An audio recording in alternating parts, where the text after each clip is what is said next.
ಅವ್ರ ಮನೇನ ಯಾರು ಹಾಳು ಮಾಡಿಲ್ಲ, ಸುಮ್ಮನೆ ಯಾಕೆ ಹೇಳ್ತೀರಾ? ಈಗ ಅವ್ರು ಹೇಳ್ತಾರೆ ನಾನು ಸದನದಲ್ಲೇ ಒಪ್ಕೊಂಡ್ಬಿಟ್ಟಿದ್ದೀನಿ ನನ್ನ ತಪ್ಪ. ಹಂಗಾದ್ರೆ ಸದನದಲ್ಲೇ ಒಪ್ಕೊಂಡ್ಬಿಟ್ರು ತಪ್ಪಪ್ಪ? ತಪ್ಪು ಎಲ್ಲೋ ಒಪ್ಕೊಂಡ್ರು ತಪ್ಪು ತಪ್ಪೇನೆ. ನೋಡಿ, ನನ್ನ ಅವರು ಕೆರಳಿಸೋಕ್ಕೂ ಆಗಲ್ಲ. ನನ್ನ ಬಗ್ಗೆ ಅವ್ರು ಯಾವುದೇ ಥರದ ಮಾತಾಡಿದ್ರು ಅದ್ರ ಉಪಯೋಗ ಇಲ್ಲದೇ ಇರೋ ಮಾತು. ನಾನು ಪ್ರಾಮಾಣಿಕವಾಗಿದ್ದೀನಿ. ಸೊ ನನ್ನ ಕೈಲಾದದ್ದು ಆ ಅಪ್ಪನಿಗೆ ನನ್ನಿಂದ ಸಹಾಯ ಆಗಿದೆ ವಿನ ನನ್ನಿಂದ ಅನ್ಯಾಯ ಆಗಿಲ್ಲ. ಅದನ್ನು ದೇವರೇ ಅವ್ರನ್ನ ಚೆನ್ನಾಗಿಟ್ಟಿರಲಿ, ಆರೋಗ್ಯವಂತರಾಗಿಟ್ಟಿರಲಿ. ಸೊ ಅವ್ರ ಬಗ್ಗೆ ಅವ್ರಂಗೆ ನಾವು ಕೆಟ್ಟದ್ದು ಬಯಸಕ್ಕೆ ತಯಾರಿಲ್ಲ. ಯಾರಿಗೂ ಯಾರೂ ಶಾಶ್ವತ ಅಲ್ಲ ಈ ಭೂಮಿ ಮೇಲೆ. ಮತ್ತು ಅವರಿಗೆ ಇತಿಹಾಸವನ್ನು ಒಂದು 10 ನಿಮಿಷ ನೋಡಿದ್ರೆ ಗೊತ್ತಾಗುತ್ತೆ.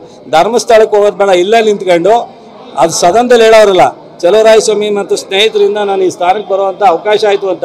ಇವ್ರು ಯಾರೂ ಹೊಣೆಯಲ್ಲ ಅಂತ ಅವರೇ ಹೇಳಿ, ಅದಕ್ಕೂ ಒಪ್ಕೋತೀವಿ. ಅವರು ನನ್ನ ಕ್ಯಾರೆಕ್ಟರ್ ಏನೂ ಇಲ್ಲ ಹೇಳಕ್ಕೆ ಹೇಳಿ. ಅವ್ನ ಕ್ಯಾರೆಕ್ಟರ್ ಎಲ್ರಿಗೂ ಗೊತ್ತಿರೋ ವಿಚಾರ, ಬಿಟ್ಬಿಡಿ. ಅದು ಯಾಕೆ ನಾವು ಮಾತಾಡಕೋಬೇಕು? ನಾವು ಇನ್ನೊಬ್ಬರ ಬಗ್ಗೆ ಕ್ಯಾರೆಕ್ಟರ್. ನನ್ನ ಬಿಸ್ನೆಸ್ಗೆ GST ನೋಟಿಸ್ ಬಂದಿದೆ, ಏನ್ ಮಾಡ್ಬೇಕು ಅಂತ ಗೊತ್ತಾಗ್ತಿಲ್ಲ. ಇಮಿಡಿಯೇಟ್ಲಿ ಒಬ್ಬ GST ಎಕ್ಸ್ಪರ್ಟ್ ಹತ್ರ ಮಾತಾಡು. ಎಲ್ಲಿ ಹುಡುಕೋದು? ಬಾಸ್ ವಾಲಾ. Be the boss. ಅಸೈನ್ಮೆಂಟ್ಸ್ ಮಾಡತಕ್ಕಂಥದ್ದು ನನ್ನ ಕಸ್ಬ ಅಲ್ಲ. ಹೇಳಕ್ಕೆ ಹೇಳಿ ನನ್ನ ಬಗ್ಗೆ. ಬೇಡ ಅಂದರೆ ಯಾರು ಹಿಡ್ಕೊಂಡಿದ್ದಾರಾ? ನಾನು ಯಾರನ್ನೂ ವೈಯಕ್ತಿಕ ಕ್ಯಾರೆಕ್ಟರ್ನ ಇಲ್ಲಿವರೆಗೂ ಹೇಳ್ಕೊಂಬಂದಿಲ್ಲ. ನಾನು ಅವ್ರನ್ನೂ ಹೇಳಕ್ಕೆ ಹೋಗ್ತಿಲ್ಲ. ನಾನು ಹೇಳಿದ್ದೇನು, ರಾತ್ರಿ ಲೇಟಾಗಿ ಹೋಗ್ತಿದ್ರು. ಲೇಟಾಗಿ ನನ್ನಿಂದ ಹೋಗ್ತಿದ್ರಾ? ಯಾಕೆ ಹೋಗ್ತಿದ್ರು ಅಂತ ಅವ್ರನ್ನ ಕೇಳಿ ಅಂತ ಹೇಳಿ. ಅವ್ರು ಹೇಳ್ಬೇಕಲ್ಲ ನಾನು ಯಾಕೆ ಹೋಗ್ತಿದ್ದೆ ಲೇಟಾಗಿ ಅಂತ. ನಾನೇನು ಹೇಳಿಲ್ವಲ್ಲ, ರಾತ್ರಿ ಲೇಟಾಗಿ ಕಳಿಸ್ತಿ ಅಂತ ಹೇಳ್ತಾ.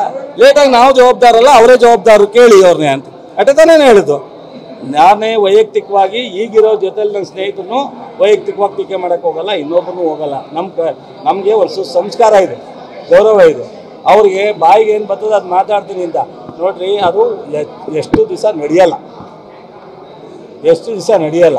ಸೊ ಯಾವುದೋ ಒಂದು ರೀತಿಯಲ್ಲಿ ಅವರು ಒಂದಷ್ಟು ಅವ್ರ ತಂದೆ ಮಾಡಿರ್ತಕ್ಕಂಥ ಆಸ್ತಿ, ನನ್ನಂಥ ಅನೇಕರು ಯುವಕರು ಕೊಟ್ಟಿರ್ತಕ್ಕಂಥ ಶಕ್ತಿನ ದುರುಪಯೋಗ ಮಾಡ್ಕೊತಾ ಇದ್ದಾರೆ. ಮಾಡ್ಕೊಳ್ಳಿ.